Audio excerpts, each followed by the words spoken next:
Good morning, guys. Happy Sabbath. You know, it's kind of unique. It's not all the time you see both of your pastors preaching at the exact same time. I've actually never experienced this before. But to be honest, I've only had 2 months of experience. So, However, I'm excited for this morning. Not only because both Pastor Jared and I get to, be able to speak together, but also because it's Easter weekend. And we get to remember and go into the story of Jesus' death, resurrection. We get to remember that, get into that. Amen. And starting out this morning, I've got a question for you guys. Have you guys ever tried to explain something to somebody and they're just not getting it? Like you tell it to them and they're nodding and it kind of looks like it's getting in there, and then they go do the exact opposite of what it's like, were you even listening to what I said? All the parents and teachers are like, absolutely. Yeah, no, I remember trying to explain to my friend this one thing over and over and over, and eventually I was like, you know what, I'm done. I'm just not going to explain it anymore because you are not getting it. It was absolutely annoying and really frustrating. And this morning, we're going to be in John chapter 13, and we're going to be looking at this story, the Lord's Supper, right? Where Jesus has this last meal with his disciples, and he's been trying to explain something to them for 3.5 years, right? If you think you get tired of repeating yourself after 2 or 3 times, Jesus repeated himself for 3.5 years. And now this last supper he has with his disciples, he's coming towards the end and they're still not getting something. You know, coming into this scene and scenario, I want you guys to imagine it with me. Jesus is walking through the door, right, into this supper. And you can just see his disciples know him, right? They've known him for 3.5 years. And they know something is weighing on his heart. Like that peaceful joy that's going across his face, it's not quite there anymore. He's kind of feeling a little sadder, a little more down. And he's walking into this supper and they're sitting there communing with each other, and you can just see Jesus isn't as peacefully joyful as he usually is. And there's a reason for that. It's because he knows a few things. Let's look at this. John chapter 13, verse 1, it says, "Now before the feast of the Passover, Jesus, knowing that his hour had come, that he would depart out of this world to come to the Father, having loved his own who were in the world, he loved them to the end." Then verse 2 says, "During supper, the devil having already put into the heart of Judas Iscariot, the son of Simon, to betray Jesus." And verse 3 says, "Jesus, knowing that the Father had given all things into his hands, and that he had come back from God and was going back to God." You see, Jesus knew a few things in just these 3 verses. The first thing he knows sitting here in this meal is that he's not going to be there for very much longer. And he loves his disciples. It says to the end. It means he loves them deeply. He loves them eternally. He's sitting there in this meal with them, and they're all eating around this table. And he's looking around the table knowing he isn't going to be here much longer. He's got just a few hours left with them, and they don't understand that. They don't get it. It's crazy. Several times up to this point, Jesus had said he was going to die. In fact, just one chapter before, in John chapter 12, he's telling a group of people, hey, I'm going to go down into the grave. And they're like, well, how can Christ go down into the grave? You know, we read that he lives eternally. And he was like, well, I am going to go down into the grave and rise again. And they understood it, but they weren't accepting it. And they're sitting here at this table, and because of their preconceived ideas of who Jesus should be, they're sitting around the table not understanding that this is the last intimate moment they get with Jesus before he leaves. Talk about repeating yourself over and over and someone not getting it. Imagine Jesus sitting there and they're not getting it. Second thing he knows in verse 2 is that one of his disciples that he loves so deeply has surrendered his decision-making power over to the devil, just given it up, totally given up on Christ and surrendering to him. And this has caused a lot of arguing and bickering around this table.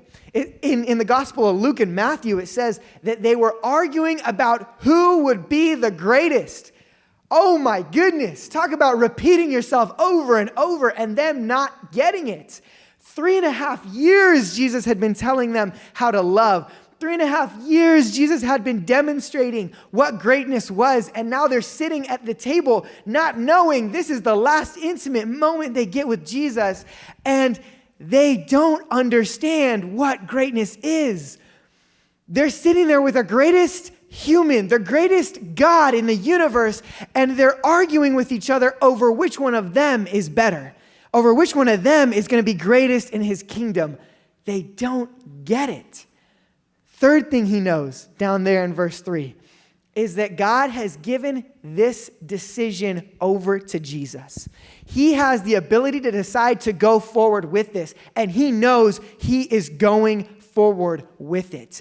He knows a few hours from this moment, he's going to be arrested and then put on a cross and then dies for our sins and resurrects Sunday morning and goes up to his Father in heaven. He knows this will happen because it's a decision that he's made. And now in this last intimate moment with his disciples, after 3.5 years of repeating himself over and over and over again, sitting around this table, he sees they still don't understand. They're still missing the point. So the question kind of comes to his mind, how in the world is Jesus, the question comes to my mind, how is Jesus in just this last little meal, after 3.5 years of repeating himself, how in this last intimate moment is he going to express love?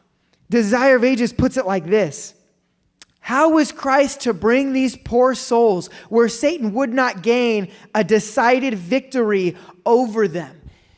Jesus, for 3.5 years, has been trying to give them the tools to defend themselves against the devil. And now in his last intimate moment, he's got one last chance to be able to help them understand how to have that defense against the devil.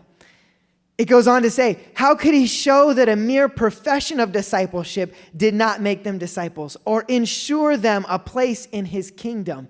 Simply saying, oh, I'm the greatest because I went to a mountain with Jesus, doesn't make them the greatest in his kingdom. Simply saying, I'm a disciple of God, doesn't secure them a spot in his kingdom, let alone entry.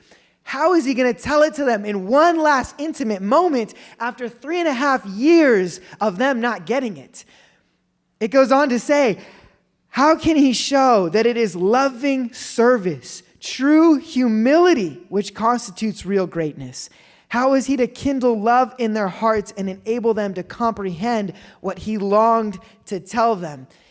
Jesus is sitting here at this table, and after 3.5 years of them not understanding what real greatness was, what true love was, he now has one last intimate moment to show them. So what's he going to do?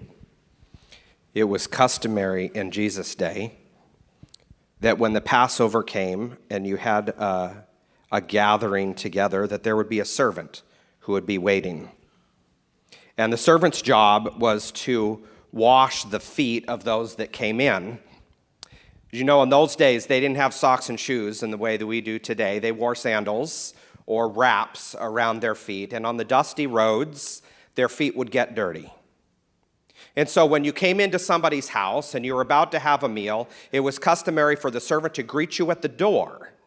And the servant would wash the feet of those who had come to the meal.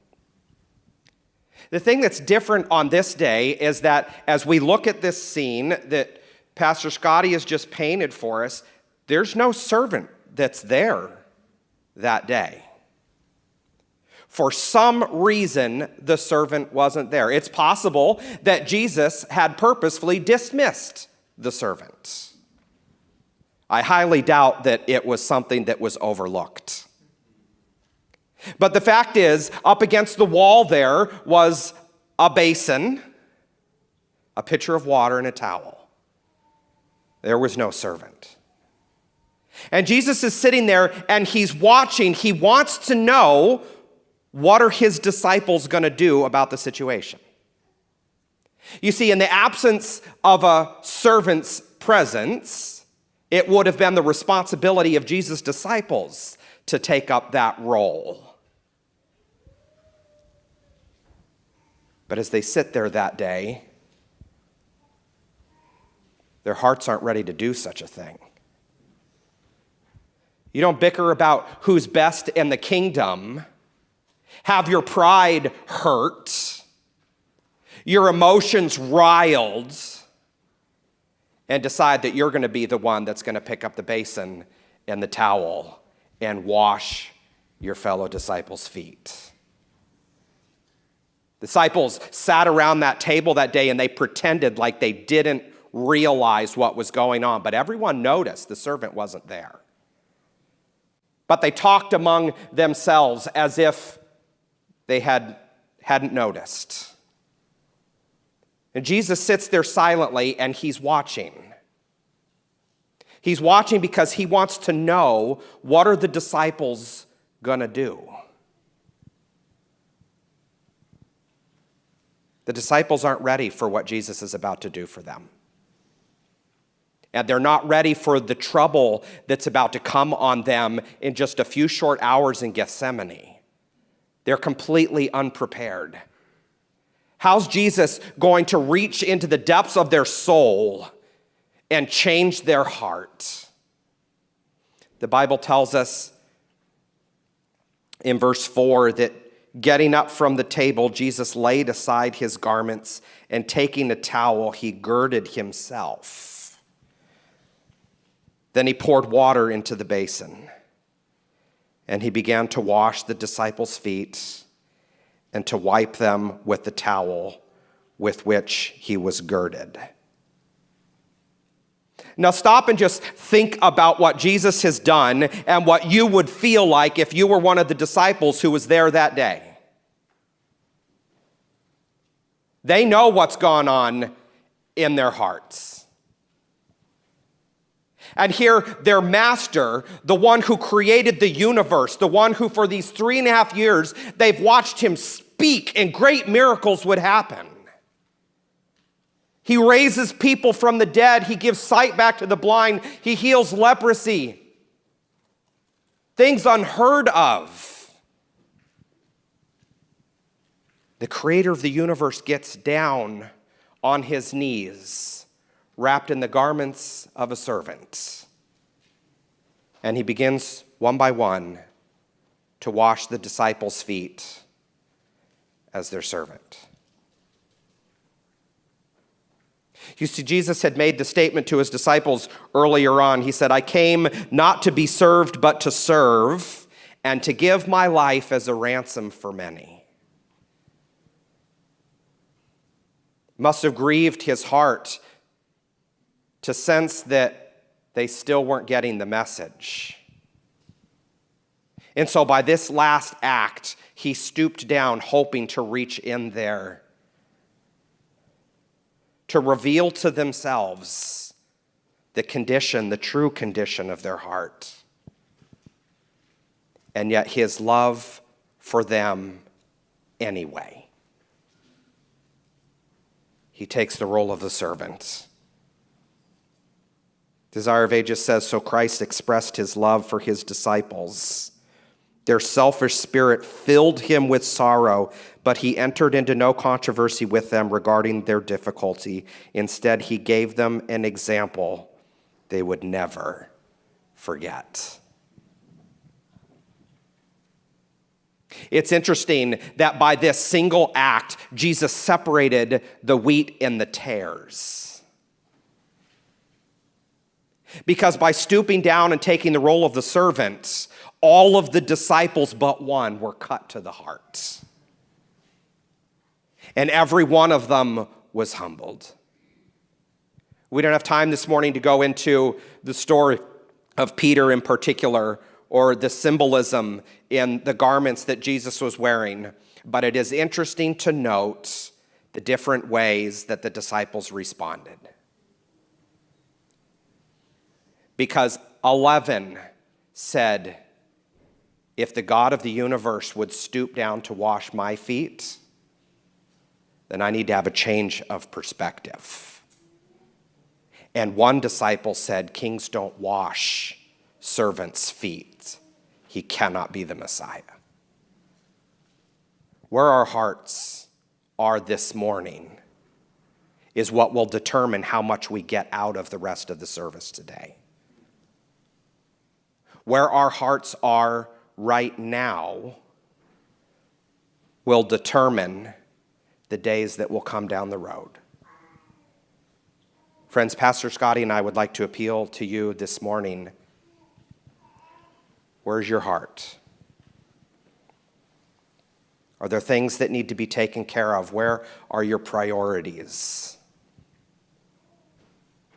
The reason Jesus washed his disciples' feet before he gave them the bread and the wine